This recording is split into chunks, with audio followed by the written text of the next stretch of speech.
Until this battle station is fully operational, we are vulnerable. The Rebel Alliance is too well equipped. They're more dangerous than you realize. Dangerous to your Starfleet, Commander, not to this battle station. The Rebellion will continue to gain us support in the Imperial Senate. The Imperial Senate will no longer be of any concern to us. I have just received word that the Emperor has dissolved the Council permanently. The last remnants of the old Republic have been swept away. It's impossible. How will the Emperor maintain control without the bureaucracy? The regional governors now have direct control over their territories. Fear will keep the local systems in line. Fear of this battle station. And what of the Rebellion? If the rebels have obtained a complete technical readout of this station, it is possible, however unlikely, that they might find a weakness and exploit it. The plans you referred to will soon be back in our hands. Any attack made by the rebels against this station would be a useless gesture, no matter what technical data they've obtained. This station is now the ultimate power in the universe. I suggest we use it. Don't be too proud of this technological terror you've constructed. The ability to destroy a planet is insignificant next to the power of the Force. Don't try to frighten us with your sorcerer's ways, Lord Vader. Your sad devotion to that ancient religion has not helped you conjure up the stolen data tapes, or given you clairvoyance enough to find the rebels' hidden fort.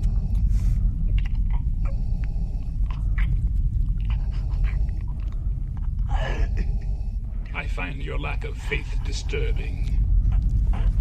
Enough of this. Vader, release him. As you wish. This bickering is pointless. Now, Lord Vader will provide us with the location of the rebel fortress by the time this station is operational. We will then crush the rebellion with one swift stroke. In a world overflowing with movies, we need a hero. Someone to separate the bad from the good. Sounds like a job. Verbal dioramas. Watches all the movies from comedy to drama. From the top roll sound. And don't forget the action. She'll watch until the end and then she'll give you her reaction. Movies you know, movies you don't. Prequels, sequels, remakes, and trivia and outtakes. Movies you know, movies you don't. Interesting stories, all the categories.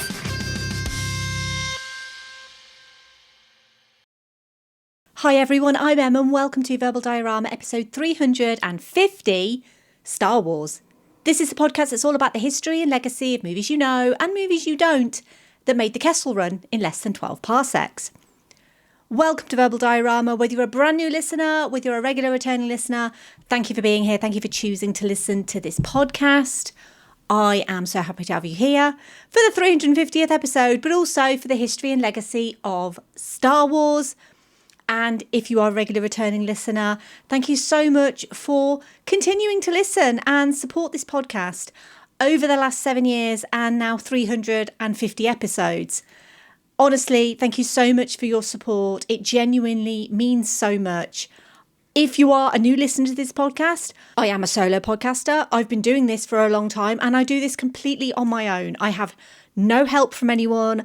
And it's really tough to do a podcast on your own, especially with how research heavy this podcast is. But somehow I've managed to continue to do it for the last 7 years now. And big episodes like this are always a little humbling, but also an achievement as well, because not many podcasts do reach 350 episodes. And I'm always a little wowed by the literal force, lol, I have within me to do this and continue to do it.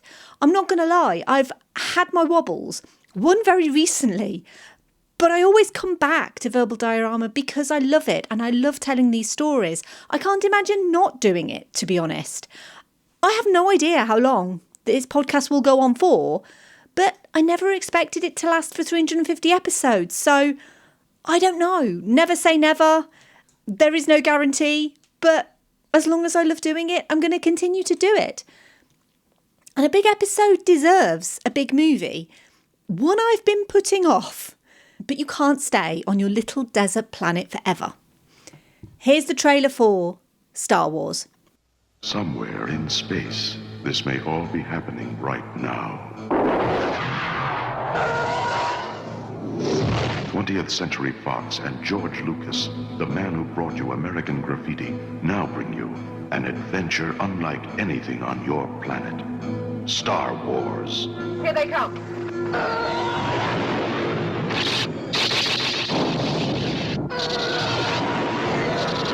Coming in too fast! The story of a boy, a girl, and a universe.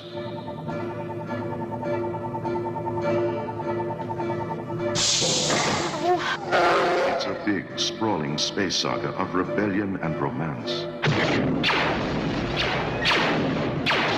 It's a spectacle, light years ahead of its time. I am C-3PO, human cyborg relations, and this is my counterpart, R2-D2. Hello. No sauces, no sauces! It's an epic of heroes.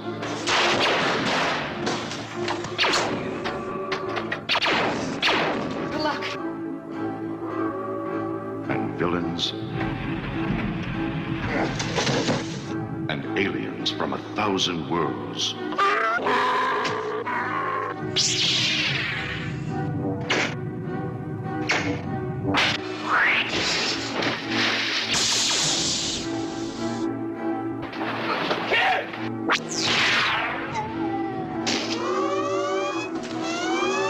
Star Wars, 1 billion years in the making, and it's coming to your galaxy this summer.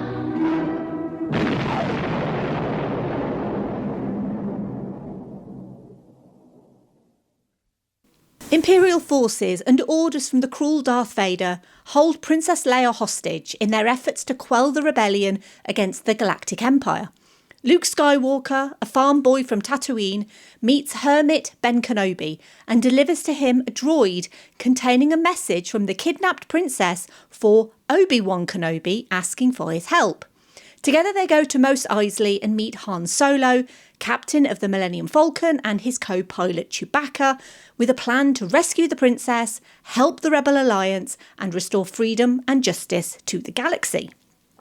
Let's, as always, run through the cast of this movie. We have Mark Hamill as Luke Skywalker, Harrison Ford as Han Solo, Carrie Fisher as Princess Leia Organa, Peter Cushing as Grand Moff Tarkin, Alec Guinness as Obi-Wan Kenobi, Anthony Daniels as C-3PO, Kenny Baker as R2-D2, Peter Mayhew as Chewbacca, David Prowse as Darth Vader, and James Earl Jones as the voice of Darth Vader. Star Wars was written and directed by George Lucas. So before we start, a couple of house rules. This episode is literally just about Star Wars, aka Star Wars Episode 4 A New Hope. Nothing of the Star Wars franchise, or indeed anything George Lucas did after, or any retconning, matters at this stage. I'm not going to go into the extensive lore of the series, official or otherwise, mostly because there are plenty of brilliant Star Wars podcasts out there that do that so much better. Speaking of retcons, much of the history of Star Wars, as told by the people involved, I'm looking at you, George, has changed somewhat over the course of the decades.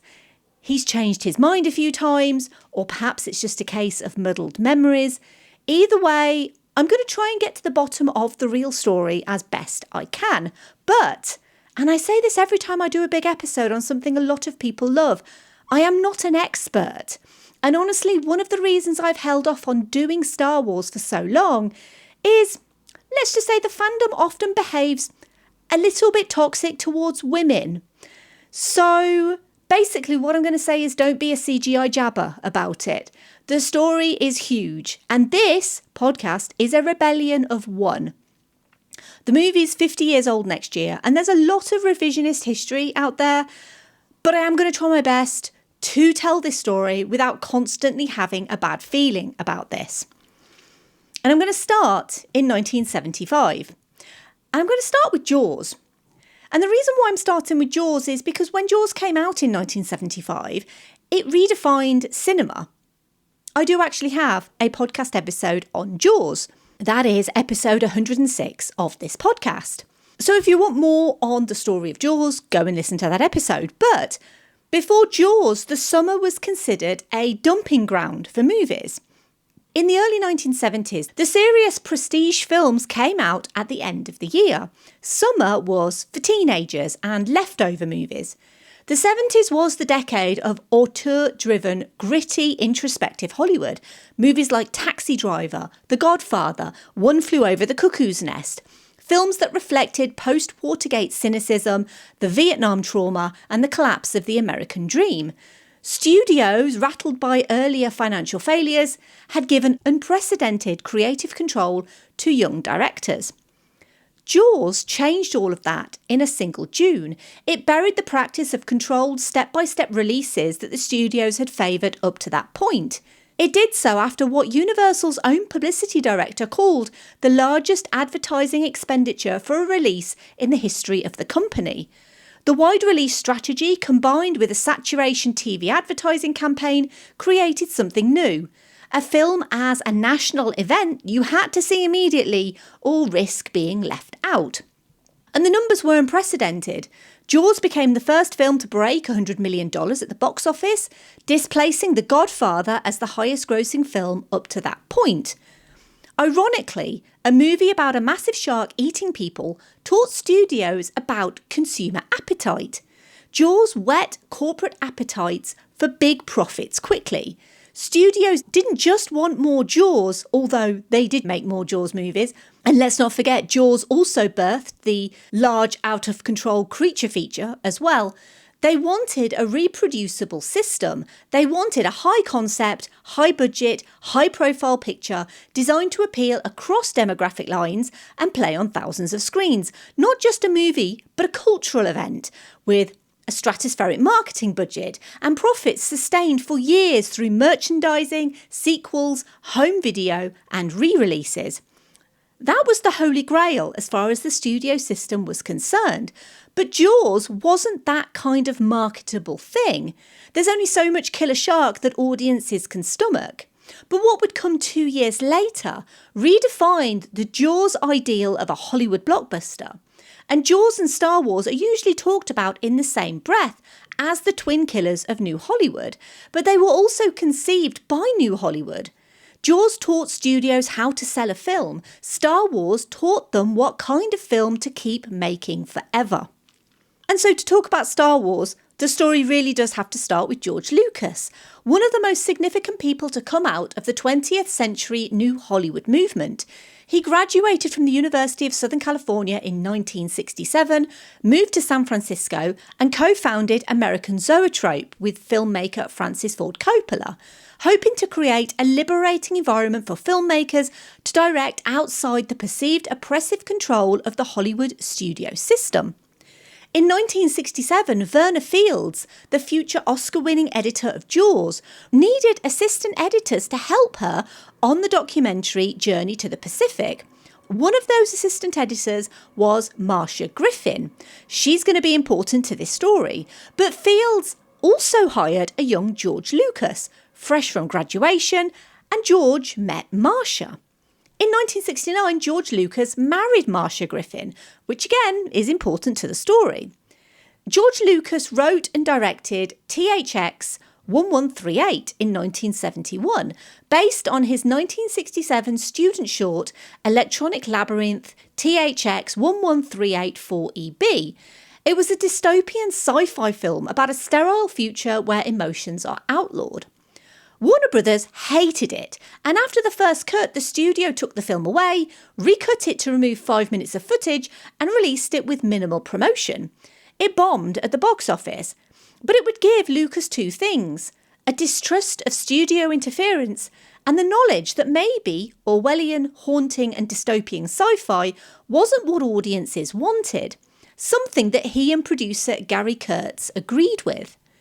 Lucas was then lined up by his college friend John Milius, who'd written a Vietnam War script called Apocalypse Now and wanted Lucas to direct it, but production stalled in 1969. With Apocalypse Now going nowhere, in 1971, George Lucas set about acquiring the rights to an adventure serial from his childhood, a movie I've also talked about on this podcast before, Flash Gordon. That's episode 297. Lucas adored Flash Gordon and contacted Dino De Laurentiis for the rights to make a movie version. De Laurentiis declined because Federico Fellini was their number one choice to make the movie. And so Lucas basically decided to create his own space opera, a mix of Flash Gordon and Edgar Rice Burroughs' Barsoom series that you might know as John Carter. Disney's attempt to make that didn't do so great in 2012. That's also a very early episode of this podcast, episode 15. The same year, 1971, he founded Lucasfilm, a company where he didn't need to ask for permission or worry about studio interference. In May 1971, Lucas pitched two film projects, American Graffiti and The Space Opera, to United Artists president David Picker. United Artists ultimately passed on American Graffiti, and that was passed to Universal Pictures. And in 1972, Lucas began work directing American Graffiti based on his youth, set in 1962 Modesto. Lucas had wanted his then wife, Marcia Lucas, to edit American Graffiti, but Universal insisted on hiring Verna Fields, who had just finished editing Steven Spielberg's The Sugarland Express. American Graffiti, the first movie produced through the newly founded Lucasfilm, was critically and commercially successful and received 5 Academy Award nominations, including Best Director, Best Picture, and nominated for Best Editing for both Marcia Lucas and Verna Fields.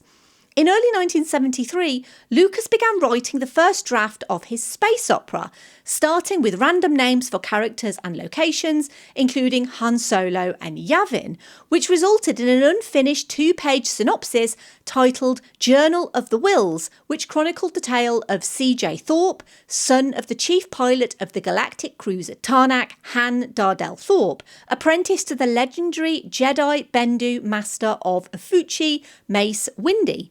It used Edgar Rice Burroughs' A Fighting Man of Mars as a backbone. The problem that George Lucas had was that science fiction wasn't seen as a profitable genre in the mid-1970s. It was perceived as limited to low-budget films with niche audiences. Nobody could understand the plot of Journal of the Wills. Even Lucas's own agent, Jeff Berg, recommended he write something simpler, so he scrapped it and started over. His second draft, a 10-page treatment titled The Star Wars, was completed in April 1973. This draft used extracts from the 1973 Donald Ritchie book, The Films of Akira Kurosawa, particularly its sections on The Hidden Fortress, Sanjuro and Yojimbo. Also in 1973, Alan Ladd Jr. had heard about this young filmmaker George Lucas and heard great things about American Graffiti. Ladd organised a screening of American Graffiti for himself and came away so impressed that he scheduled a meeting with Lucas. It was during this discussion that Lucas pitched his idea for a space fantasy film called The Star Wars. Ladd was impressed and encouraged Lucas to continue with the project. Lucas and producer Gary Kurtz presented the treatment to several studios, including United Artists, Universal, and Walt Disney. They all turned it down. Even his friend Francis Ford Coppola, who ran a division of Paramount Pictures called the Directors Company with Peter Bogdanovich and William Friedkin, questioned Lucas's ability and declined to finance it. Jeff Berg took the treatment to Alan Ladd Jr. at Fox, and they negotiated the outline of the deal. Lucas got $50,000 to write, another $50,000 to produce, and $50,000 to direct. There were no contracts yet, but that was the deal. Bear in mind, this is still 1973, and American Graffiti hadn't come out yet. But once it did come out, and it did well, Berg suggested Lucas go back to Ladd for more money. But Lucas didn't want the money. He wanted sequel and merchandising rights. One of the most important and profitable decisions George Lucas would ever make. Fox offered Lucas an additional $500,000 directing fee, but Lucas wanted to pass that up in return for keeping licensing and merchandising rights for himself. Fox originally agreed. It was a decision that would eventually cost the studio billions, but at the time the studio thought they were getting a great deal because no one expected action figures and lunchboxes to make money. But it's worth adding at this point that although Alan Ladd Jr. was very much on Lucas's side and believed in his story and what he wanted to do, not everyone at 20th Century Fox was sold. The Star Wars, as it was known at the time, was a huge risk to a studio not in the best of health financially.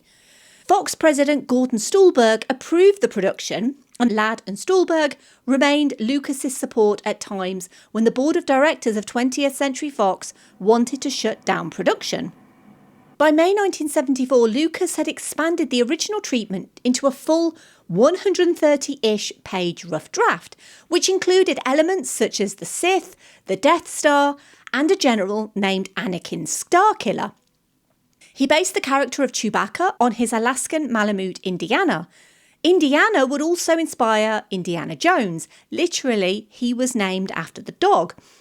In January 1975, Lucas wrote his second draft, called Adventures of the Starkiller Episode 1, The Star Wars, which focused more on the Force and its religious connotations and introduced a young farm boy called Luke Starkiller. In this draft, Luke had several brothers. Anakin became Luke's father, a wise Jedi Knight who played a minor role at the end of the story. It also introduced the concept of being turned to the dark side. This draft was over 200 pages long. Alongside the draft, Lucas met with artist Ralph McQuarrie and commissioned him to illustrate key scenes from the draft script in preparation to shop the project around Hollywood. United Artists, Universal Studios and Walt Disney all turned it down before 20th Century Fox greenlit it. In February 1975, 20th Century Fox gave the film a budget of $5 million, which was later increased to $8.25 million. McQuarrie's concept art was instrumental in helping Lucas to win approval from 20th Century Fox. Armed with vivid illustrations of his planned movie, Lucas was able to convince Fox executives to take a gamble. Lucas then started writing with a budget in mind. By August 1975, the third draft, The Star Wars From the Adventures of Luke Starkiller, removed Luke's brothers, replaced the deceased Anakin with a father figure in Obi-Wan Kenobi. Lucas himself claims to have been influenced by comics, J.R.R. Tolkien's The Hobbit, Joseph Campbell's The Hero with 1,000 Faces, James George Fraser's The Golden Bow, and Bruno Bettelheim's The Uses of Enchantment. Although there is objection to Lucas's claim regarding the uses of enchantment, arguing that it wasn't released until after Star Wars was filmed. Lucas also hired Alan Dean Foster, who was ghostwriting the novelisation of the first film, to help rewrite the third draft, with the main creative restriction that they could be filmed on a low budget. The script would be rewritten into a fourth and final draft, dated the 1st of January 1976, and titled The Adventures of Luke Starkiller, as taken from the Journal of the Whills, Saga 1, The Star Wars. Lucas's friends Gloria Katz and Willard Hayek helped him revise the fourth draft into the final pre-production script. The final draft is basically the shooting script. It contains several cost-cutting changes from the third draft, including removing Darth Vader and the Empire, bringing Leia to their stronghold on Alderaan. Instead, Lucas moved these scenes to all take place on the Death Star, which had the added benefit of giving the film's villains a single location. The Star Wars was announced to the trade press in July 1975, with production set to start in January 1976 and the movie due to release at Christmas 1976. Lucas completed the shooting script in early 1976. During production, he changed Luke's surname from Starkiller to Skywalker and changed the title to Star Wars, because nothing with "the" in front of it is a good name unless you're a band. And because this was a fairly low-budget movie, it was important for the production to get fairly cheap talent. And Lucas specifically wanted to get fresh new talent for his movie. So when it came to casting Luke, Robbie Benson, William Catt and Charles Martin Smith auditioned. Robert Englund, who would go on to become the iconic Freddy Krueger, claims that he's responsible for Hamill getting the part of Luke. They were flatmates at the time, and Englund auditioned for a role in Apocalypse Now, and down the hall from the Apocalypse Now auditions were the auditions for George Lucas's space opera. Englund read for Han Solo, but the casting directors thought he was too young. So he went back home and encouraged Hamill to audition for the Luke role. As luck would have it, Hamill's agent had already set up an audition, and at the 8-page screen test, Hamill read against Harrison Ford, who'd starred in American Graffiti. But because Lucas was specifically looking for fresh talent, Ford, who was working as a carpenter at the time, was asked to step in and read with the actors they were auditioning for the lead roles. During his screen test, Hamill presumed that he was playing a sidekick to Harrison Ford's Han Solo and was unsure whether or not the film was supposed to be a comedy. The casting team noticed the chemistry between Hamill and Ford, so Hamill was cast and announced in April 1976. Hamill hated the name Luke Skywalker. The change to Luke's name came so late in production that Leia's rescue from her prison cell had to be reshot because it's the first time Luke states his full name in the script. I'm Luke Skywalker, I'm here to rescue you. Hamill preferred Luke Starkiller, but only because he felt it was more macho sounding. But despite James Caan, Chevy Chase, Robert De Niro, Richard Dreyfuss, Robert Englund, Steve Martin, Bill Murray, Jack Nicholson, Nick Nolte, Burt Reynolds, Kurt Russell, Sylvester Stallone, John Travolta, Glyn Turman, Christopher Walken, Al Pacino and Perry King allegedly all auditioning for Han Solo, Harrison Ford got the role. For Leia, Amy Irving, Terry Nunn, Cindy Williams, Lisa Eilbacher, Linda Pearl and Jodie Foster auditioned for the role. Jodie Foster was offered the role but turned it down because she was under contract with Disney at the time. Ford also read opposite Carrie Fisher, the daughter of Hollywood royalty, Debbie Reynolds and Eddie Fisher. Fisher's casting for Leia was announced in the trades alongside Harrison Ford's casting in May 1976. The runner-up for the role was Terry Nunn, who ended up as the lead singer of the band Berlin. Fisher was 19 when she was cast, Hamill was 24 and Ford was 32. Fisher would go on to write in her autobiography that her and Harrison Ford did have a little fling on the set of this movie. For Obi-Wan Kenobi, though, Lucas wanted an established, known Hollywood star and a strong character actor. He admired the works of Akira Kurosawa, so much so Star Wars was based on some of his previous works, and Kurosawa regularly collaborated with Toshiro Mifune. Gary Kurtz had suggested him for Obi-Wan, but Mifune turned the role down. Peter Cushing was also considered, but Lucas decided he was better cast as Grand Moff Tarkin. Academy Award-winning Sir Alec Guinness, whose career started in 1946 and who'd starred in some of the most acclaimed films of all time, including Dr. Zhivago, The Bridge on the River Kwai, The Lavender Hill Mob, The Lady Killers and Lawrence of Arabia, was offered the role. He disliked the script's ropey dialogue but took the role alongside an agreed salary, plus he would receive 2.25% of the film's back end, a deal that made him wealthy later in life. When the papers at the time announced the casting, Guinness was announced first, and it was also announced that his role was the top role in the movie. Among Ralph McQuarrie's Star Wars portfolio were concept paintings depicting scenes on the planet Tatooine, inside the Mos Eisley Cantina, inside the Death Star and on the moon of Yavin. During filming, Lucas ensured that many shots reproduced McQuarrie's paintings exactly. McQuarrie also designed many of the film's characters, including Darth Vader, Chewbacca, R2-D2 and C-3PO. His production painting of R2-D2 and C-3PO wandering in the desert on the planet Tatooine was the first to be completed. His early concept for C-3PO was visibly inspired by the Art Deco Maschinenmensch robot from Fritz Lang's 1927 film Metropolis. The painting had a particular impact on actor Anthony Daniels, who was about to turn down the role of C-3PO, but McQuarrie's image and the vulnerability of the character convinced him to accept the role. Daniels was going to have his voice dubbed, but Lucas agreed he could voice C-3PO as some prissy English butler type. For R2-D2 and Chewbacca respectively, Kenny Baker and Peter Mayhew were cast largely due to their height. At 3 feet 8 inches, Baker was offered the role of R2-D2 immediately after meeting Lucas. He turned it down multiple times before finally accepting it. R2-D2's beeps and squeaks were made by the film's sound designer, Ben Burt, by imitating baby noises, recording his voice over an intercom, and finally mixing the sounds together using a synthesizer.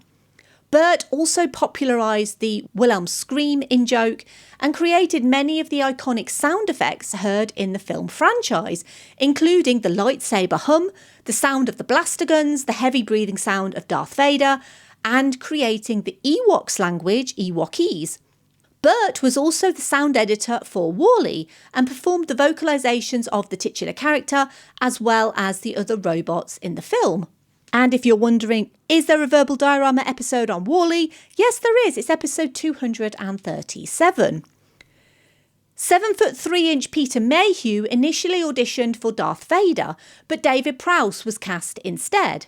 Prowse was originally offered the role of Chewbacca but turned it down because he wanted to play the villain. Prowse portrayed Vader physically, but Lucas felt his West Country accent was inappropriate for the character and chose Shakespearean and Broadway actor and Academy Award nominee James Earl Jones for Vader's voice in post-production. Lucas considered Orson Welles for the voice role, but was concerned his voice would be too familiar to audiences. Audiences, however, immediately recognised James Earl Jones's voice in the film. Jones was uncredited as Vader in the Star Wars films until 1983, mostly because he just saw himself as a special effect, but by the time Return of the Jedi came out, he agreed to be credited for the role. George Lucas wanted Star Wars to include visual effects that had never been seen before on film. After discovering the in-house effects department at 20th Century Fox was no longer operational, Lucas approached Douglas Trumbull, best known for the effects on 2001 A Space Odyssey and Silent Running.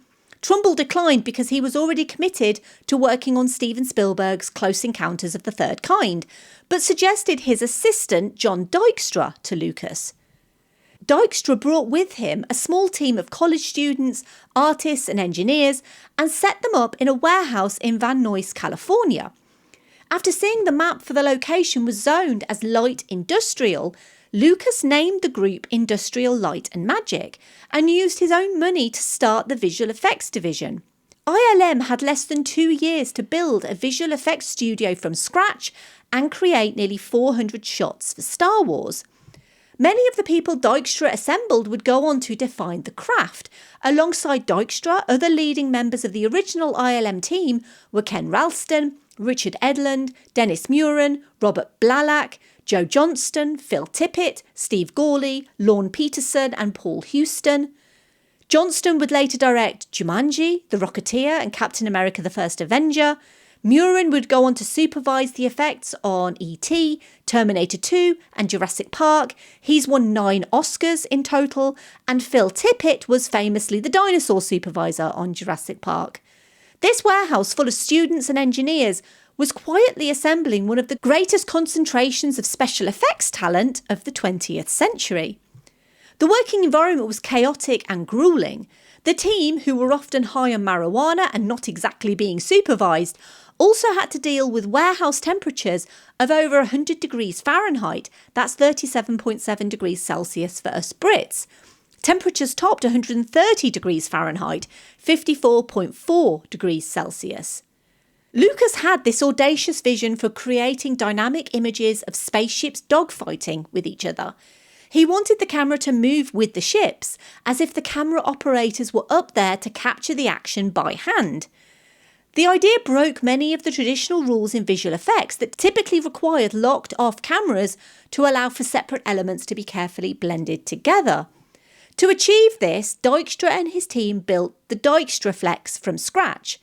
This hand-built analog mechanical apparatus used computer-programmed paths for camera movements precise to fractions of an inch, allowing repeatable passes over miniatures and enabling multi-layer optical compositing for dynamic space battle sequences, integrating X-Wing fighters, the Death Star and starfields seamlessly. The system's reliance on synchronised motors and analogue controls marked a shift from manual model photography, facilitating complex shots that prior movies couldn't achieve without visible artefacts. The technical innovations didn't stop there. Additional innovations included repurposed VistaVision cameras for visual effects sequences, giving high-resolution fluorescent orange lighting for flicker-free blue screen keying, and custom lighting on models to mimic metallic wear and to avoid a toy-like appearance. VistaVision had been created by Paramount Pictures in 1954 and used a higher resolution widescreen variant of the 35mm film format. These techniques, executed on a $2.5 million effects budget within a 2-year timeline, transformed the visual effects from a supplementary element into a narrative driver. And the total output was staggering. Over 360 visual effects shots, including the Death Star trench run and X-Wing dogfights, achieved through painstaking miniature photography and multiplane camera rigs that simulated realistic depth and speed. Principal photography for Star Wars began in March 1976 in locations including Tunisia and Elstree Studios in Hertfordshire, here in the UK. Originally, Lucas envisaged Tatooine as a jungle planet, and Kurtz travelled to the Philippines to scout locations. However, the thought of spending months filming in the jungle made Lucas uncomfortable, so he made Tatooine a desert planet instead, because hot heat is better than humid heat, as anyone in the UK right now can tell you. Tunisia was chosen because Lucas wanted to open the film on a harsh desert planet, inspired by Arrakis from Frank Herbert's Dune. Lucas wanted a barren, otherworldly location, and Tunisia's billowing sands was the perfect setting for Tatooine. But as Anakin himself would say, sand is coarse and rough and irritating, and it gets everywhere. Maybe when Lucas wrote the prequels, he was actually just thinking back about his Tunisian experience. Kurtz scouted various desert locations, settling on southern Tunisia in Chott el Djerid and Tozeur. Luke's Tatooine home is actually the Hotel Sidi Driss in Matmata. But problems began almost immediately after landing in Tunisia, a country not known for its heavy rain.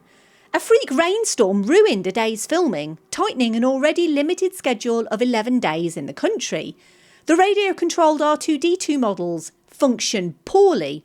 The controls that operated R2-D2 were better at picking up Tunisian radio signals, and a lot of the time the droid had to be pulled along the desert floor on skis by a wire. The left leg of Anthony Daniels' C-3PO costume shattered, injuring his foot. At the end of his first day of filming, Daniels was covered in scars and scratches from the costume, and this was the first and only time he wore the costume for an entire day. The conditions were punishing throughout. Blistering heat during the day turned to unforgiving cold at night. The crew operated on very little sleep, and many were sick with dysentery as the shoot dragged on. A massive sandstorm destroyed the Jawas sandcrawler, which then had to be rebuilt in just one day. And then the sandcrawler nearly started a war. Muammar Gaddafi, leader of neighbouring Libya, accused the Tunisians of preparing to stage an invasion, with the sandcrawler mistaken as a real military vehicle. The shoot quickly moved filming away from the border with Libya. After completing 2.5 weeks of filming in Tunisia, the cast and crew moved into the more controlled environment of Elstree Studios. The problems were now assumed to be over. However, due to strict British working conditions on set, a new problem arose. Filming had to be finished by 5:30 p.m. unless Lucas was in the middle of a scene, and even then overtime wasn't permitted unless the crew voted and agreed. But the crew really didn't like working with George Lucas. Most of them considered the project a children's film, rarely took their work seriously, and often found it unintentionally funny. And so, of course, when a vote happened, they would always vote against overtime. The problem was George Lucas was a fairly shy individual who didn't enjoy working with a large cast and crew. He gave very little in the way of direction, and when he did, it usually consisted of faster and more intense. Facing a movie that was grossly over budget and well behind schedule, the enormity of blockbuster filmmaking became almost too much for him. He frequently clashed with his crew over creative differences and was largely dissatisfied with the look of costumes and sets, most of which failed to live up to his vision. He became visibly depressed and passed on his frustrations to the actors while providing little in the way of direction.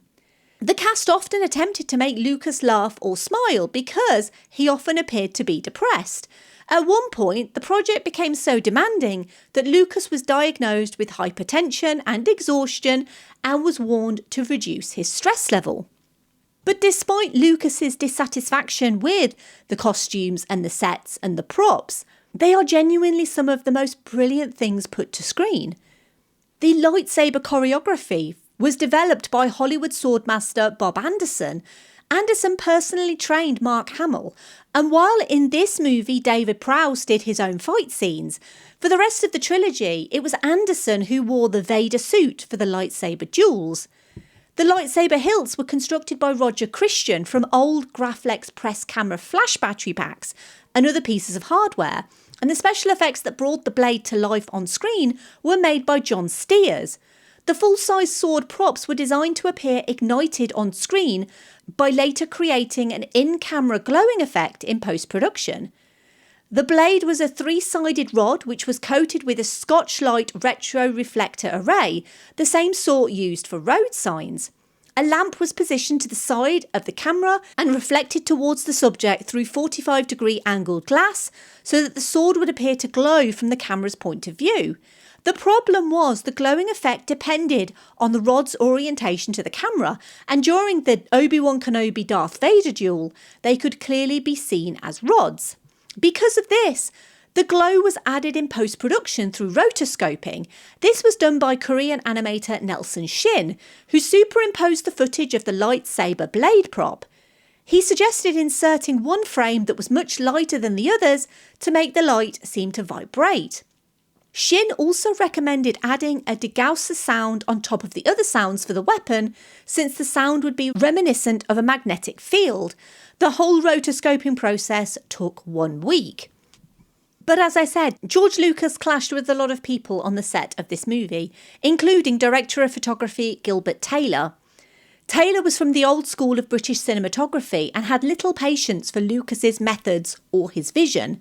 The two were barely on speaking terms for a significant portion of the shoot. It didn't help that Lucas's first choice cinematographer, Geoffrey Unsworth, withdrew from the project to work on A Matter of Time by Vincent Minnelli. Gilbert Taylor was Unsworth's replacement, and while Lucas respected Taylor, they had many disagreements over things like Lucas's lighting suggestions, where Taylor felt Lucas was overstepping the boundaries. According to Taylor, it was impossible to light the Elstree sets in the conventional way. He was forced to break open the walls, ceilings and floors, placing quartz lamps inside the openings he created. This lighting system gave Lucas the ability to shoot in almost any direction without extensive relighting. Eventually, the two men refused to speak, and so Taylor made his own decisions about how to shoot the film. Filming in Elstree took 14.5 weeks. Scenes were also shot in Guatemala, where the local Mayan temples doubled for Yavin 4. All the while filming was happening, Lucas was also rewriting scenes. While in Tunisia, he made the decision to kill off Obi-Wan Kenobi, and a scene featuring Jabba the Hutt, who was originally written as human, was filmed, removed, and then reinserted in 1997 for the special editions, which I will come back to. To make matters worse, when Lucas returned from principal photography in England, he found the ILM facility at Van Nuys in a state of near collapse. Most of the $1 million Lucas had given the company was spent on equipment, and when Lucas visited, they had 3 shots to show for it. Lucas was livid. Tensions arose between Dykstra and Lucas, the latter complaining that too much time and money was spent on developing the digital camera systems and that the effects team had not delivered enough finished shots. Lucas only saw the lack of the finished product rather than the systems they'd developed to build them. Despite this, the work was completed in time for the film's release, and following the release of Star Wars, Dykstra and his team won Academy Awards for Best Special Effects and Special Technical Achievement for the development of the Dykstra Flex camera. After Star Wars, Dykstra was sacked by Lucas and formed his own visual effects company called Apogee, which delivered visual effects for the original Battlestar Galactica, Star Trek The Motion Picture, Firefox, Life Force and Invaders from Mars. Apogee would also do the effects for the Star Wars spoof Spaceballs in 1987, and Dykstra would win a second Academy Award for his work on Spider-Man 2 in 2004. The 1977 release of Star Wars obviously contains none of George Lucas's later CGI tinkerings, which I am going to come back to, but it's not completely devoid of computer graphics. A small group of programmers and animators from the University of Illinois Chicago's Electronic Visualization Laboratory, aka EVL, were involved in the only original computer-generated image in the 1977 movie. Californian artist Larry Cuba wanted to bid on the computer graphics, but commercial software was either non-existent or proprietary, and hardware was expensive. So Cuba approached Tom DeFanti, a computer graphics pioneer, computer science professor, and co-founder of EVL, and asked to use the lab's hardware and software to create a brief scene of a computer model of the blueprints of the Death Star that is viewed by the Rebel Alliance in their briefing room as they try to determine the best way to destroy it. He used a Vector General 3D connected to a PDP-11/45 computer and the GRASS programming language. 2 minutes of footage was originally created for the scene, but only 40 seconds worth of animation appears in the movie. It gave 1970s audiences their first major look at computer animation, partly providing George Lucas with the encouragement to develop more realistic digital effects. Of course, after the film's success, Lucas became interested in using computers to push further. He contacted III, who made a computer-generated test of 5 X-Wing fighters flying in formation. He found it to be too expensive and returned to handmade models. Nevertheless, the test had shown him what was possible, and he decided he would create his own computer graphics department. His search led to the New York Institute of Technology, where he found Edwin Catmull. Catmull accepted Lucas's job offer, and a new computer division at Lucasfilm, named the Graphics Group, was created in 1979. John Lasseter was later hired as part of this team. The Graphics Group was later sold to Steve Jobs, renamed Pixar Animation Studios, and, well, the rest became history. While George Lucas was filming in Tunisia and Marcia Lucas was busy finishing editing Taxi Driver, George Lucas hired a British editor named John Jimpson to assemble the first cut of Star Wars. Jimpson began cutting the film, but because Lucas hadn't really communicated his vision to Jimpson, he had no idea what the film was even supposed to be. When Lucas viewed Jimpson's rough cut, he felt he didn't understand the film or Lucas's style of filmmaking. In late February 1977, Lucas held a rough cut screening for his Hollywood contemporaries, including Alan Ladd Jr., several Fox executives, and his close friends including Matthew Robbins, Hal Barwood, Willard Huck and his wife Gloria Katz, Steven Spielberg, Brian De Palma, Jay Cox, Francis Ford Coppola and John Milius. This was an early cut of Star Wars, unfinished with no visual effects. It substituted World War I and II dogfight footage for the incomplete spaceship combat scenes.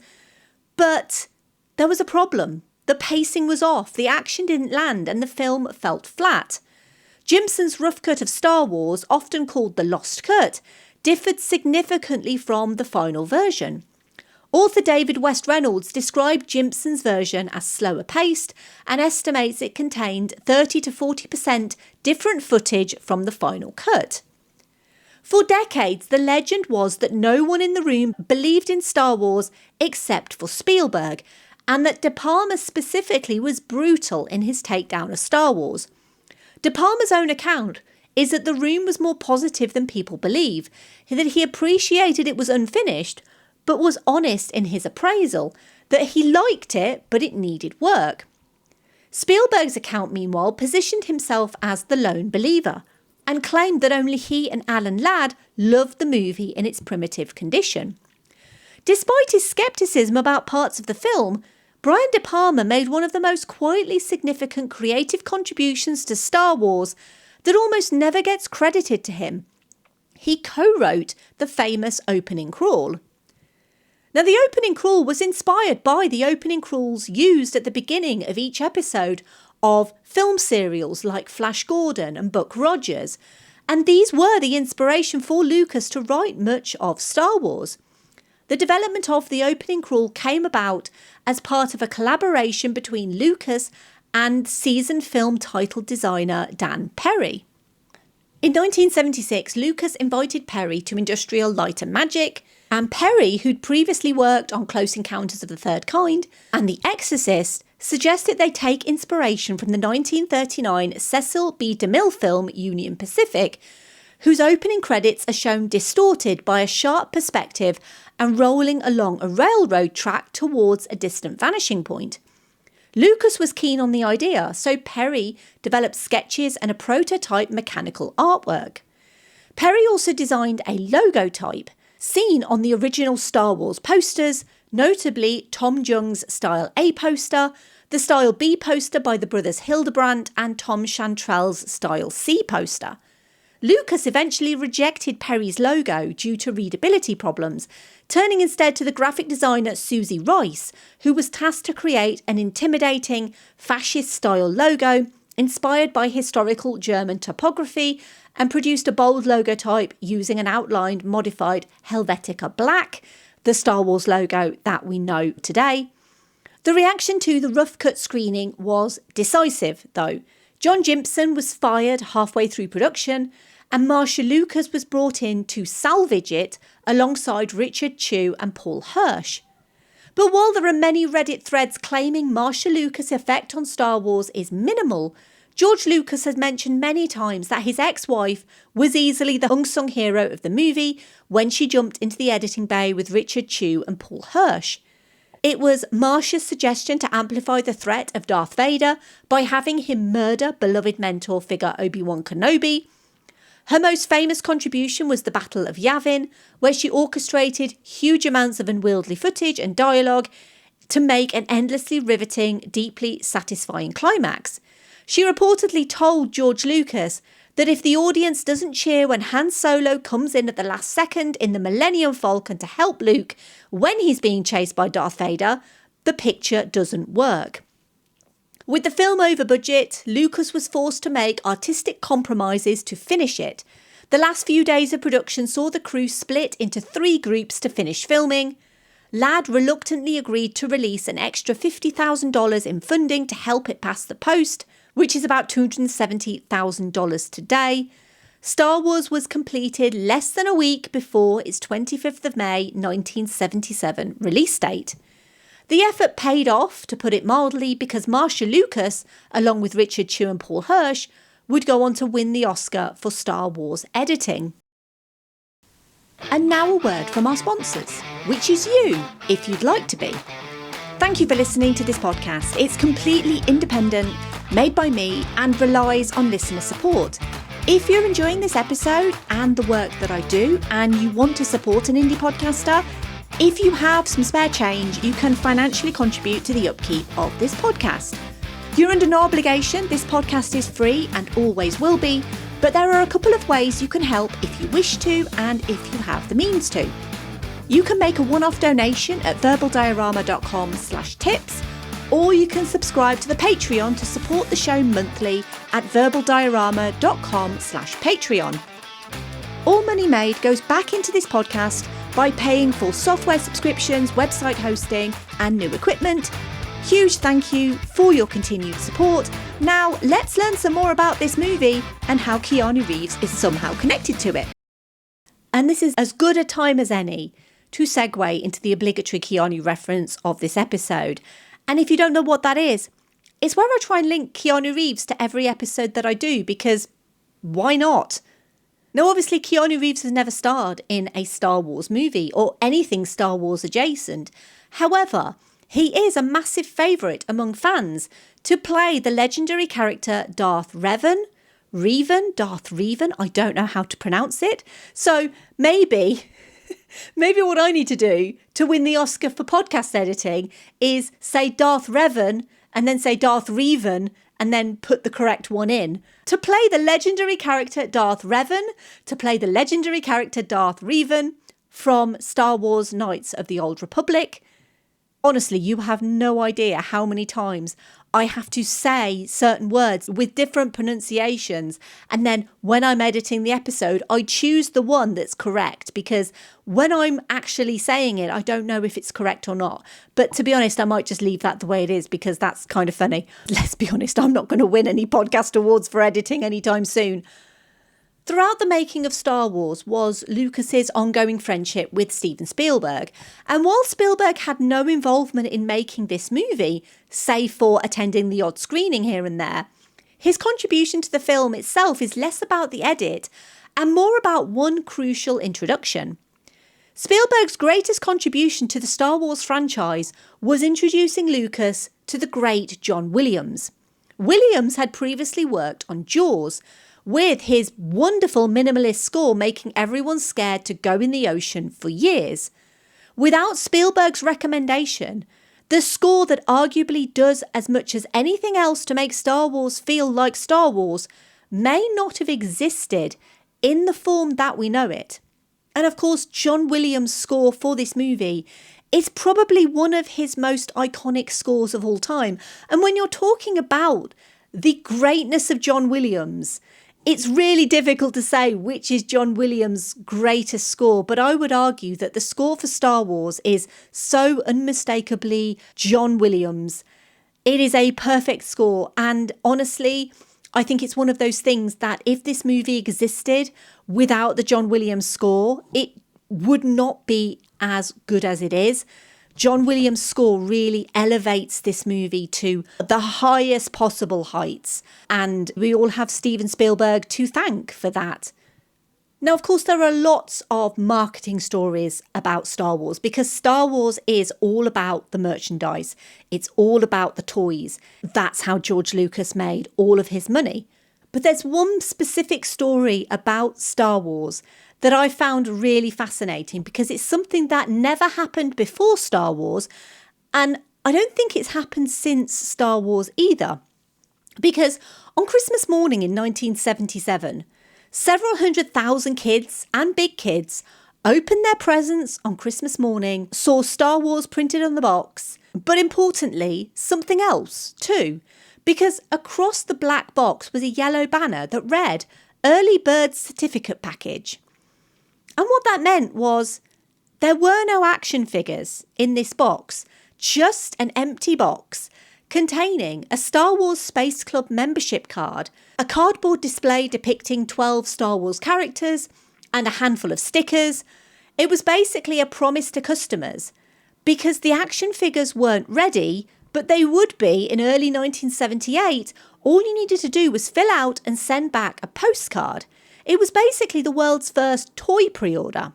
And the story basically goes that Kenner, the company that was given the task of creating Star Wars toys, basically couldn't do it in time for that lucrative Christmas 1977 period. And so they basically had to send out empty boxes to customers. But then you would send back your postcard, and in early 1978, a package would arrive containing the first 4 figures: Chewbacca, Princess Leia, R2-D2 and Luke Skywalker. Now, the Luke figure is probably the most noteworthy of the 4, because he had an arm-fed lightsaber that the other Luke figures also had, but with an additional telescoping tip that could slide out to make the lightsaber even longer. Kenner quickly realised that the additional piece was easily broken and a potential hazard, so it was removed on future releases, making the first early bird Luke figures very rare. The rest of the figures were released later in 1978 as 12 backs, released on regular cards with 12 figures on the back. Early bird box figure sets are available in the second-hand market, but be prepared to pay up to $4,500 for a fully boxed version. And if you come across a 1978 12-back carded vinyl Jawa, that one, boxed in mint condition, could fetch up to $20,000 at auction. Never underestimate how much a boxed, mint condition Star Wars figure from the 1970s could make you. So check your lofts, check your basements. If you find anything, potentially you could be sitting on a small fortune. So let's talk about the release of this movie, because usually a movie wants to be as accessible to a family audience as possible. But in a rare move, Fox actually asked for a higher rating from the Motion Picture Association of America. Because when Star Wars was submitted to the ratings board, the votes for the rating were split between G and PG. So Fox requested the stricter PG rating, in part because it believed the film was too scary for young children, citing a scene where Darth Vader force chokes someone, but also because it worried teenagers would perceive a G rating as uncool and not want to see it. So the board agreed to Fox's request and gave Star Wars a PG rating. Here in the UK, it has a U rating, meaning it's suitable for everyone. The Empire Strikes Back and Return of the Jedi are now rated PG. They were originally rated U and re-rated in 2020 and 2023 respectively as PG for moderate violence and mild threat. When 20th Century Fox attempted to distribute the movie in the US to be released the week before the Memorial Day weekend, fewer than 40 cinemas agreed to show it. So as a solution, Fox threatened that any cinema that refused to show Star Wars wouldn't be given the rights to show the potential blockbuster The Other Side of Midnight, which had huge buzz at the time. It was based on a best-selling book from 1973, and if a cinema wanted to show The Other Side of Midnight, it also had to show Star Wars. As it happened, Star Wars was a smash hit that would completely overshadow The Other Side of Midnight. Now, I wasn't born in 1977. However, I know a man who was not only born before Star Wars, but experienced Star Wars as a small child. What must that have been like? So as a special treat for this 350th episode, good friend of the podcast, Andy from Geek Salad, has a few words to say about Star Wars and what this movie means to him. Hi, everybody. This is Andy from the Geek Salad podcast. First, I want to thank Em, who is going to be handling the history and legacy of Star Wars. And she allowed me a few minutes to just talk about my personal legacy with Star Wars. So let's take ourselves back to a galaxy far, far away, a long time ago, in the year 1977, when this up-and-coming podcast was only 5 years old. I saw Star Wars when I was 5. My dad had taken me, and this was during its initial run. So for most of us out in the sticks of Massachusetts, I had no idea the zeitgeist that had begun to form around it. All I knew was that it was a cool-looking sci-fi movie that I begged and bothered my dad to take me to go see. So finally he acquiesced. And this is before the subheading of Episode 4, New Hope. This is before Greedo shooting first. And this is before the insert of that Jabba the Hutt scene. To me, it was just Star Wars. And sitting in the theater for that first time and trying to wrap my 5-year-old head around it, it just was something that I had never seen before, something that my brain was trying to comprehend. What was this movie? What was this doing to me? This movie, without hyperbole, has changed me in terms of a number of things. It has changed the way I watch movies. This began a lifelong fascination with the craft of movie making for me. I love watching behind the scenes, especially the ILM behind the scenes. I love learning about the craft of model making and stop motion and all those different photovisual effects that the team at ILM had been doing. It also changed me in terms of how I define myself. I have been a proud lifelong nerd for all of my 50 plus years, and a lot of that, almost all of it, is thanks to Star Wars. It's one of those things, it's an easy gift get for me, in terms of finding things that will make me happy. I have been to Galaxy's Edge. I have several lightsabers. I have so many different pieces of Star Wars merchandise, and I love the posters, especially the original film release posters. But this movie definitely defined how I come across in my everyday life, and it has helped me, and in the last 18 years has helped my podcast, Geek Salad. So check that out, shameless plug. But as this movie has aged, I have changed my opinion who my favorite character was. When I was a kid, it was Luke Skywalker. Luke Skywalker was the young, swashbuckling youth who was able to blow up the Death Star.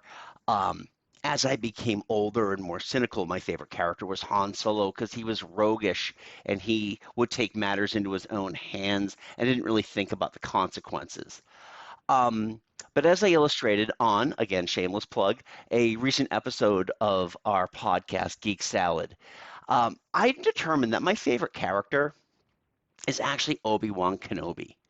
And we see him in this movie at the end of all things. So the end of this culmination that we would later find out had been building and building and building, and how he was willing to sacrifice himself for Luke to move the prophecy along, to move the Jedi Order along, because he knew that he saw something in Luke. Again, this isn't illustrated in Star Wars, but going back and watching Star Wars, and these things resonate to me. This movie is also, it's such a comfort watch to me. It's easy for me to put on. And while, yeah, it's easy to point out things like the clunkier parts of the dialogue. For instance, Carrie Fisher's on again, off again English accent, and some of the directing, let's just say missteps that George Lucas had. It's still a movie that, to me, is a perfect movie. And without going outside of the original movie, Episode 4, Star Wars, whatever you want to call it, I do love that this story has been told, and it's the story that has continued to be told. And full disclosure, as a pretty much day one Star Wars fan, 1977 Star Wars fan, I'll go on a limb and say I love the sequels. I know that surprises a lot of people, but I think the sequels are a great way of expanding that story. But that's not what we're talking about today, and that's not what Emma's talking about today. We are talking about Star Wars. So I hope that gives you a little illustration as to what Star Wars has meant to me. And with all that, I'm going to send that back to the studios in England for you, Em. Go forth, be nerdful, and may the Force be with you. Thank you. Huge thanks to Andy for that. He has been a long-time friend and supporter of Verbal Diorama pretty much since day one. In fact, it's been so long, I can't remember when exactly Andy and I started speaking. But Geek Salad is that sort of podcast, like an old friend you can just catch up with. And of course, I would highly recommend listening. They also released a Star Wars episode recently, so I will put links to that in the show notes. And just a huge hi and hello to all my chums over in Massachusetts, to Andy, Mike, Joe, and Catherine. I am an annual guest on their podcast for their Movies of 30 Years Ago episodes. And this year, I will be popping on again to join them for the Movies of 1996. Andy hasn't actually confirmed that I will be, but now I've put it on this podcast, they're going to have me back later in the year for the Movies of 1996. So Star Wars was gaining controversy over its growing expense, and Fox had done a deal to ensure cinemas would show it. Lucas, as with any filmmaker, was concerned that it wouldn't be a success, and so he buried himself in his work. He had no idea the growing anticipation for the movie. So much so, when he went out to dinner in Los Angeles with his wife one evening and saw crowds queuing outside Mann's Chinese Theatre waiting to see Star Wars, he realised that actually he might have a huge success on his hands. Star Wars released on the 25th of May 1977, limited in 32 cinemas. As time went on, more and more cinemas started adding it. By the 15th of July, it had opened wide and was still raking in money. After 2 weeks, it was replaced at Mann's Chinese Theatre with Sorcerer, which was a disappointment financially, so Star Wars had a second opening at Mann's on the 3rd of August. Cinemas routinely showed Star Wars on screens for over a year, and people kept coming to see it. It stayed at number 1 at the box office for week upon week upon week. In the UK, it was released on the 27th of December 1977, and reports of its popularity in the US caused long queues outside the 2 London cinemas that were showing it. It eventually expanded to 12 cities as well as additional London cinemas. Star Wars began production with a budget of $8 million. The total budget eventually reached $11 million, equivalent to $48 and $62 million respectively in current money. It immediately broke box office records, grossing $307.3 million domestically. It remains one of the most financially successful films of all time. It replaced Jaws as the highest earning film in North America just 6 months into release. It became the highest grossing film of all time worldwide, the first film to gross $500 million worldwide, and remained the highest grossing film of all time until E.T. the Extraterrestrial set a new record in 1983. Its various re-releases over the years in 1982, 1997, 2014, 2020 and 2022 added to its 1977 gross mean that it has grossed $461 million domestically and $314.4 million internationally for a total worldwide gross of $775.4 million. Adjusted for inflation, its initial 1977 release gross would be $1.7 billion in 2026 money, and that's just that release. The 1997 special editions, regardless of what you think of the quality of the content, earned $160.7 million worldwide. Adjusted for inflation, that adds an extra $335 million, so that breaks the $2 billion bracket. That's how big Star Wars was, and is, and continues to be. Steven Spielberg has never worked a day on this movie, but he still earns money from it. To this day, Spielberg receives 2.5% of the profits from Star Wars because he and George Lucas traded a percentage of their respective films in 1977. Lucas thought Spielberg's Close Encounters of the Third Kind would be the bigger hit, while Spielberg was convinced Star Wars would be. Spielberg was right, of course, and true to his word, Lucas still gives Spielberg a slice of the profits. The wager has reportedly earned Spielberg over $40 million over the years. Critically, Rotten Tomatoes has Star Wars at a score of 94%, with a consensus of a legendarily expansive and ambitious start to the sci-fi saga. George Lucas opened our eyes to the possibilities of blockbuster filmmaking, and things have never been the same. Critics were overwhelmed in 1977. Roger Ebert called it an out-of-body experience, while Vincent Canby of the New York Times described it as the most elaborate, most beautiful movie serial ever made. Most critics lavished it with praise, but not all. Pauline Kael of the New Yorker wrote that Star Wars lacked emotional grip. John Simon of New York Magazine found the film boring, writing, "strips Star Wars of its often striking images and its highfalutin scientific jargon, and you get a story, characters and dialogue of overwhelming banality." And even back in 1978, questions were being asked of the whiteness of this galaxy and the lack of any ethnic minorities in space. So Star Wars was a commercial success, a critical success, and an awards darling. 10 Academy Award nominations, 6 wins, plus 2 Special Achievement Academy Awards for Ben Burt and John Dykstra, Alva J. Miller and Jerry Jeffress for scientific and engineering for the development of the Dykstra Flex camera system. Star Wars was nominated for Best Picture, Best Director, Best Supporting Actor for Alec Guinness, and Best Original Screenplay. It lost, respectively, to Annie Hall, Woody Allen, Jason Robards and Woody Allen and Marshall Brickman for Annie Hall. What it won was Best Art Direction, Best Costume Design, Best Film Editing, as I mentioned, Best Original Score, Best Sound and Best Visual Effects. It also won 2 BAFTA Awards, 1 Golden Globe Award, 3 Grammy Awards, 1 Hugo Award and 13 Saturn Awards. After Star Wars became tremendously successful, Lucasfilm announced that George Lucas had already written 12 more Luke Skywalker stories, which according to Gary Kurtz were separate adventures rather than traditional sequels. However, some of Lucas's claims about his writing process are inconsistent and have been challenged by various people, including Kurtz. At various times, Lucas said that he only had notes rather than complete treatments or scripts, and in 2010 he admitted that when Star Wars was first released, he didn't know where it was going.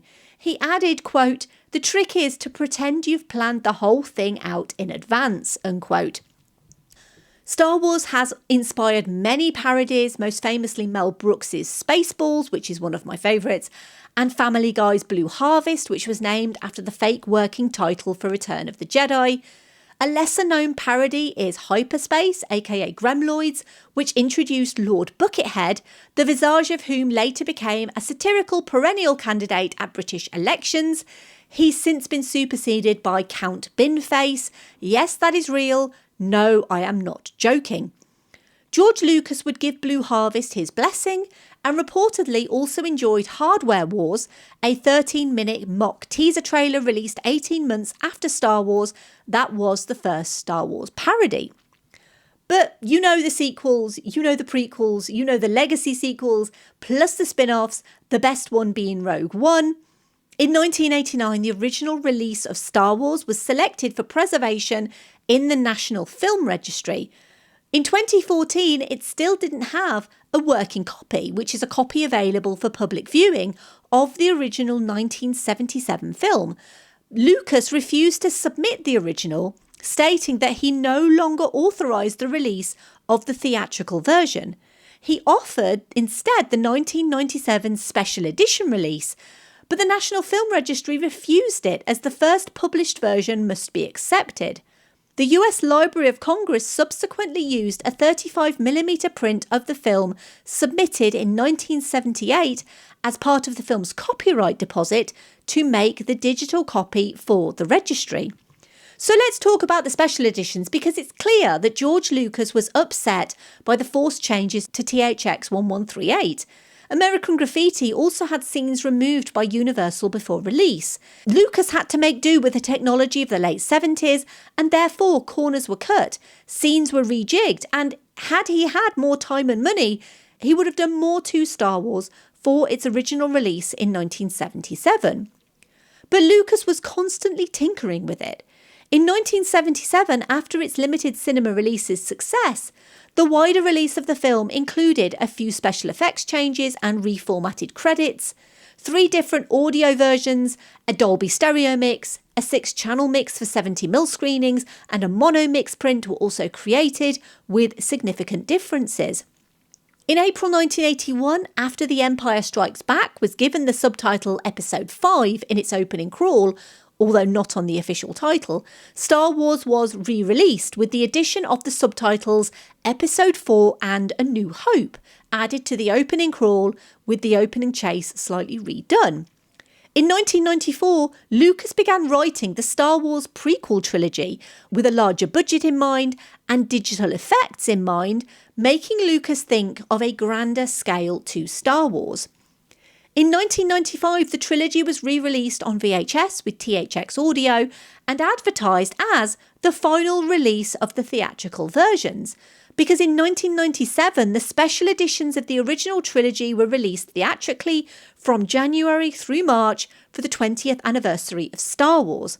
And this release featured the first significant changes, which were intended to prove that Industrial Light and Magic could effectively produce CGI visual effects for the prequel trilogy. And the changes to Star Wars for the 1997 release are contentious at best. From the minor capitalisation of Rebel in the opening crawl, which I think is the least controversial change, through to, well, let's go through it.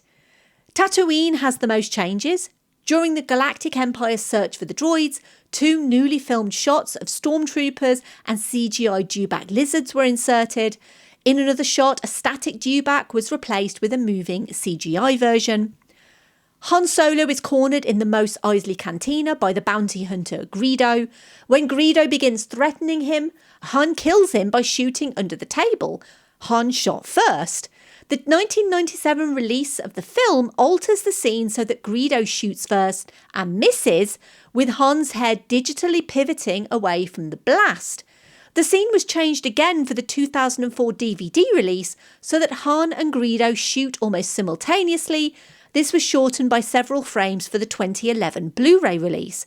The scene was further changed for the 2019 4K Ultra HD release with the addition of a close-up shot of Greedo speaking without subtitles, as well as the removal of a reverse shot of Greedo and a re-rendering of the visual effects. Lucas has stated that he always intended for Greedo to shoot first. In 2015, an early draft of the Star Wars screenplay was discovered in the archives of the University of New Brunswick Library. In the script, dated 15th of March 1976, only Han shoots. This was the most controversial change Lucas made. Fans felt like it made Han feel neutered and changed his character arc. In a 2004 interview, Lucas responded to the fan criticism, saying, quote, "To me, the original movie doesn't really exist anymore. I'm sorry you saw half a completed film and fell in love with it, but I want it to be the way I want it to be," unquote. The original script for Star Wars included a scene with Han and Jabba in a Mos Eisley docking bay. The scene was filmed by a second unit with Declan Mulholland wearing a furry vest as a stand-in for Jabba, speaking Jabba's lines in English.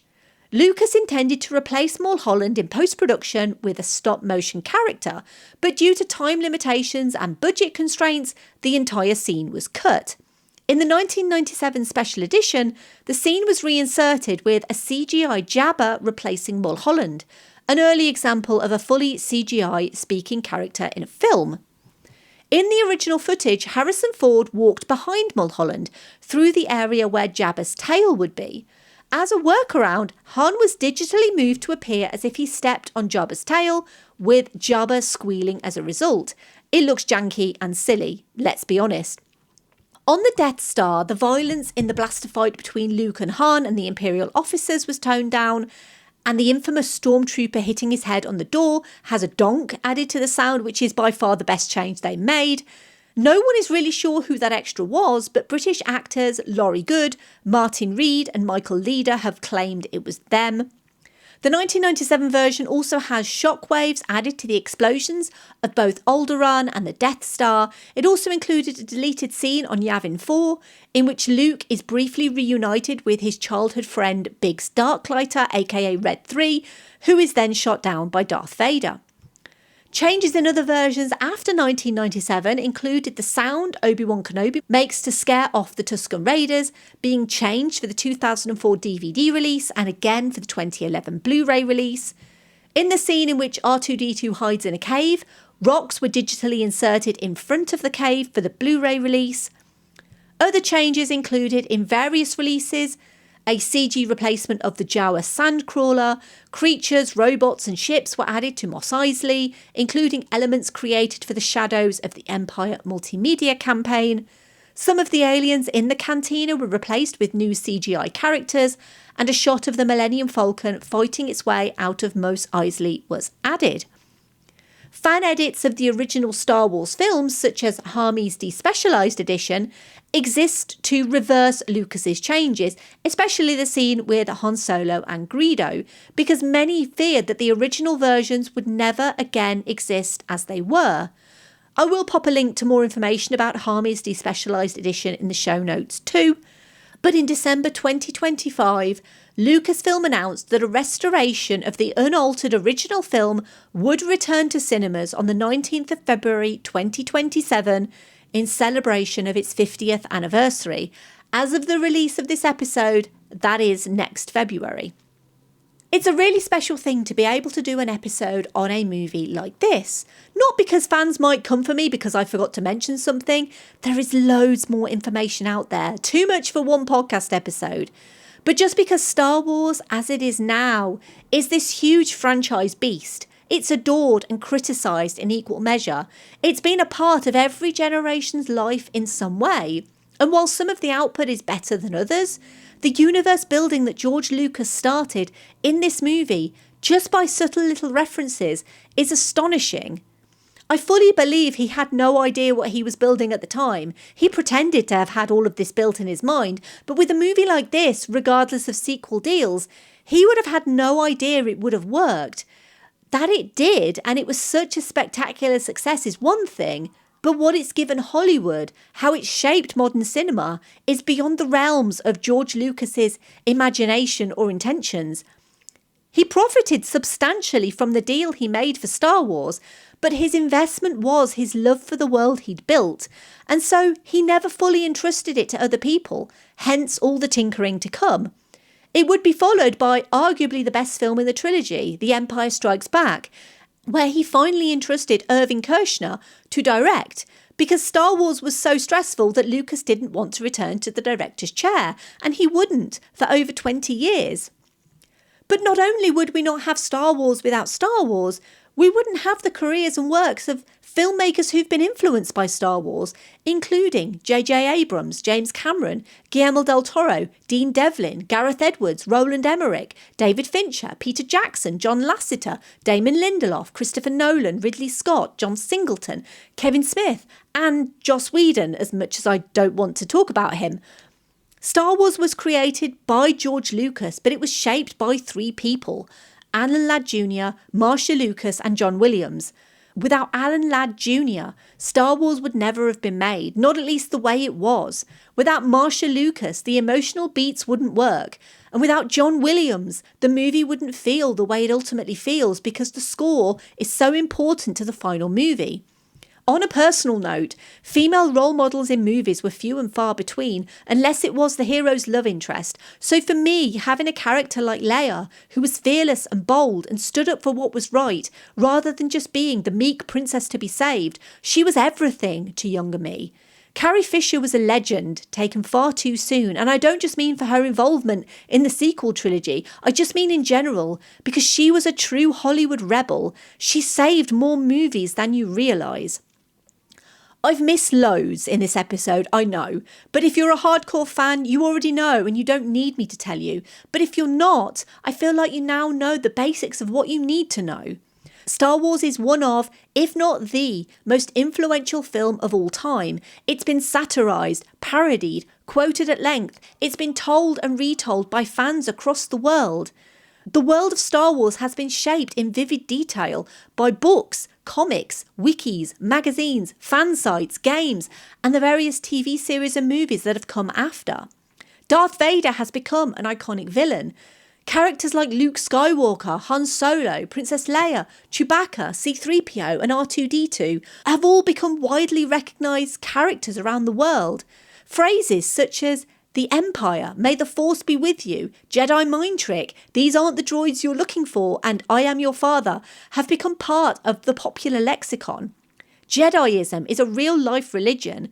In England and Wales, almost 0.8% of the population stated their religion as Jedi on the 2001 census forms, surpassing Sikhism, Judaism and Buddhism, making it the 4th largest reported religion in this country. When Star Wars unexpectedly became 1977's blockbuster, Fox's stock increased from $6 a share to $25 a share, and they used that increased cash flow to purchase the Aspen skiing and Pebble Beach golf courses, yet still declared excess profits in 1977. Income from Star Wars re-releases, sequels and merchandising enriched the studio in the following decades. Star Wars helped Fox to change from an almost bankrupt production company to a thriving media conglomerate. Fox was then bought by Disney. After Disney acquired Star Wars, they opened Galaxy's Edge, a Star Wars themed area in both Disneyland and Disney World in May 2019 and August 2019. Jaws started the tradition of the summer blockbuster. Star Wars honed the craft of the summer blockbuster, the profitable franchise trilogy, and showed that merchandising rights on a film could generate more money than the film itself. Not bad for an orphan farm boy from Tatooine. Thank you for listening. As always, I would love to hear your thoughts on Star Wars, and thank you for your continued support of this podcast. Next episode, I'm going from Star Wars to Empire. Records. Sorry to build you up and let you down, but I am not going to go into The Empire Strikes Back yet. I'm planning that for a little bit later on in the year.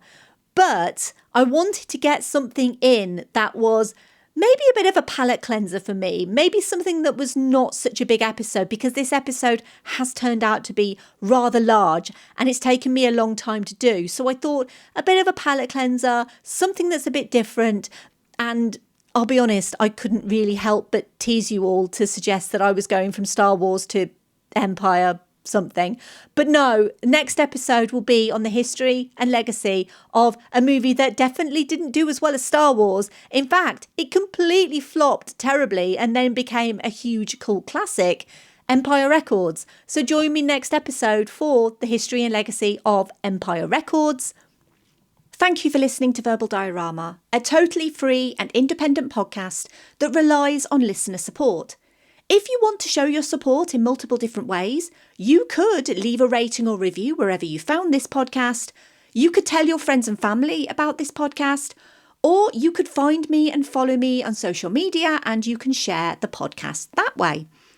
I am at Verbal Diorama across social media, where you can share posts, like posts, comment on posts. It all helps really to get the word out there, to hopefully get other people to know this podcast and know the recent episodes that I've put out. I genuinely love doing this podcast, and anything you could do to help would be so appreciated. A huge thank you to the incredibly generous patrons of this podcast. I could not do what I do without their support. To Simon, Laurel, Derek, Kat, Andy, Mike, Luke, Michael, Scott, Brendan, Ian, Lisa, Sam, Jack, Dave, Stuart, Nicholas, Zoe, Kev, Danny, Stu, Brett, Zenos, Sean, Rhino, Philip, Adam, Elaine, Aaron and Steve. Please consider joining them and supporting this podcast on Patreon if you have the means to. If you want to get in touch, you can email verbaldiorama@gmail.com. You can also go to verbaldiorama.com and you can fill out the contact form. You could say hello, you can give feedback, or you can give suggestions as well. I would genuinely love to hear from you. You can also DM me on social media as well, if that's an option available to you. I love to hear from people and I always try to respond as quickly as possible. Thanks again for listening and thanks for supporting independent podcasting. It means more to us than you know. And finally, Great shot, kid. That was 1 in a million. Remember, the Force will be with you, always.